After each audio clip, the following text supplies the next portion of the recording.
Good morning and welcome back to Shanti Kunj online classes. We were in chapter number 1. Let's complete it. Today's topic is crops and agriculture.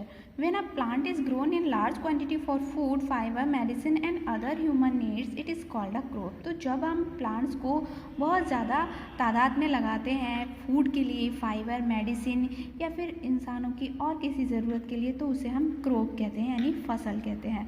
The science और practice of growing crops is called the agriculture. और वो science जिसमें हम crops को growing के बारे में पढ़ते हैं तो वो एग्रीकल्चर कहलाता है.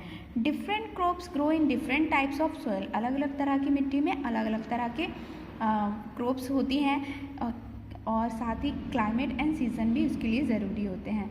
Rice grows well in clayed soil that holds plenty of water. तो अगर हमें राइस की क्रॉप करनी है तो उसके लिए क्या चाहिए, आपको बहुत ज़्यादा मात्रा में वाटर की रिक्वायरमेंट होती है. जूट ग्रोज वेल इन लूमी सॉइल. तो अगर जूट की खेती करनी है तो उसके लिए आपको कैसी मिट्टी चाहिए, लूमी मिट्टी चाहते हैं. तो मिलेट मतलब जैसे बाजरा, अगर इनको ग्रो करना है तो हमें काली मिट्टी की ज़रूरत होती है. और चाय की खेती करनी है तो उसके लिए मॉइस्ट सॉइल की रिक्वायरमेंट होती है. ऑन द स्लोप्स ऑफ हिल, कहाँ पर, जहाँ पर पहाड़ियाँ होती हैं उनके ढलानों पे.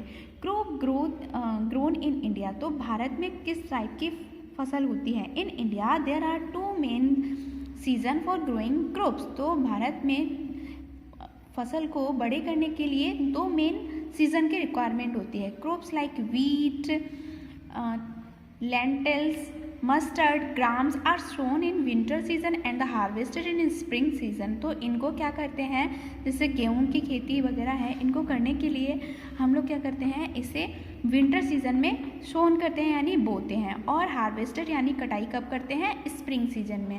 यानी ऐसे मंथ के अकॉर्डिंग आप चलेंगे तो नवंबर से लेकर अप्रैल तक इनको हम लगाते हैं. और इस टाइप की फसल को हम कहते हैं रबी की क्रॉप्स यानी winter crops. In summer farmer grows crop like rice maize jowar and bajra. Such crops grown in summer और rainy season are called kharif crop. यानी जो रेनी सीजन में या फिर गर्मियों में लगाई जाती हैं उन्हें खरीफ की फसल कहते हैं, और या फिर इनको समर क्रॉप्स भी कहते हैं. They are grown from June to October. यानी जून में लगाते हैं और अक्टूबर में इनकी कटाई हो जाती है. डिफरेंट स्टेजेस ऑफ एग्रीकल्चर के बहुत सारे स्टेजेस होते हैं. लाइक प्लगिंग में खेत में इस तरह से प्लग करते हैं, खेत की जुताई करते हैं. फिर है एनरिचमेंट ऑफ सॉइल.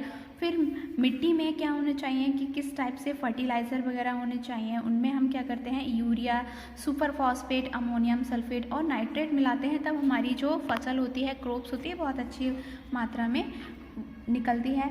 सोइंग, फिर उसके बाद में बीजों को बोया जाता है. और हम जो बीज बो रहे होते हैं, जो भी सीड्स डालते हैं वो कैसे होने चाहिए, वो हेल्दी सीड होने चाहिए. अगर सीड हेल्दी होगा तभी हमारी क्रॉप हेल्दी होगी. फिर है इरिगेशन का मतलब होता है सिंचाई. इसमें क्या करेंगे, अब हमारी जिस तरह से क्रॉप बड़ी हो रही है उसके लिए वाटर भी ज़रूरत होती है, तो वाटर भी प्रॉपर मात्रा में हमें देना चाहिए. इसे हम इरिगेशन बोलते हैं. यूज़ ऑफ केमिकल, और हमें अब उसमें होता है क्या है, the crop are spread with chemical called pesticide to protect them from pest like mice. तो होता क्या है, बहुत सारे कीड़े होते हैं या फिर चूहे वगैरह होते हैं, वो हमारी फसल को नुकसान पहुंचा सकते हैं. तो उसके लिए हम पेस्टिसाइड्स भी यूज़ करते हैं. हार्वेस्टेड एंड स्टोरेज, फिर उसके बाद में जब फसल तैयार हो जाती है, क्रॉप्स को हार्वेस्ट किया जाता है यानी काट लिया जाता है और फिर उनको गोडाउन्स वगैरह में स्टोर कर लिया जाता है. फिर है ट्रांसपोर्टेशन, और उसके बाद में जहाँ भी रिक्वायरमेंट होती है वहाँ पर ट्रांसपोर्ट कर दिया जाता है. तो चिल्ड्रन, आई होप आपको चैप्टर समझ में आया होगा. लेट्स बिगिन विद एक्सरसाइज में मैंने आपको ट्रू फॉल्स फिलअप्स और टिक द करेक्ट ऑलरेडी करा चुकी हूँ. आज आपको करना है इन टर्म्स को डिफाइन. फर्स्ट है रिप्रोडक्शन, सेकेंड है सीड कोड, थर्ड है जर्मिनेशन, फोर्थ है डाइकोटिलेडन, फिर है agent of dispersal, agriculture, pesticide. मैं 1 बाय 1 सब बता देती हूँ आपको. डी का फर्स्ट आपको यहाँ से लगाना है प्लांट से लेके रिप्रोडक्शन तक. डी का सेकेंड आपको करना है यहाँ से द सीड हैव से लेकर सीड कोड तक। उसके बाद में डी का 3 आपको करना है जर्मिनेशन से लेकर बेबी प्लांट तक। डी का 4 है सीड्स विथ 2 से लेकर डाइकोट सीड तक करना है। उसके बाद डी का 5 आपको विंड वाटर से लेकर डिस्पर्सल तक करना है। उसके बाद डी का 6 आपको द साइंस से लेके एग्रीकल्चर तक करना है। और लास्ट है डी का 7 the crop are spread with chemical called pesticide to protect them from pest like mice, यानी जो कीड़ों से, जैसे कि जो पेस्ट होते हैं जैसे कीड़े मकोड़े, उनसे बचाने के लिए हम जो केमिकल यूज़ करते हैं उसे पेस्टिसाइड कहते हैं। चिल्ड्रन क्वेश्चन नंबर 1 ऑलरेडी करा चुकी हूँ। क्वेश्चन नंबर 2 पे आइए। Name the 2 way in which plant reproduce. इसके लिए आप यहाँ से लिखेंगे प्लांट से लेकर ऑफ द प्लांट, और ये प्लांट का चित्र भी ड्रॉ करना है। थर्ड है describe the structure of a seed, ये मैं आपको पहले ही बनवा चुकी हूँ।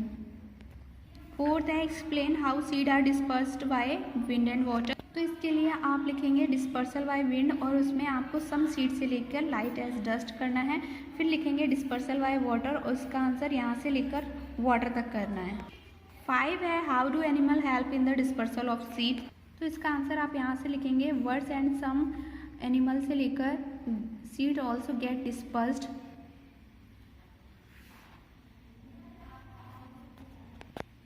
से लेकर द सीड्स तक करना है।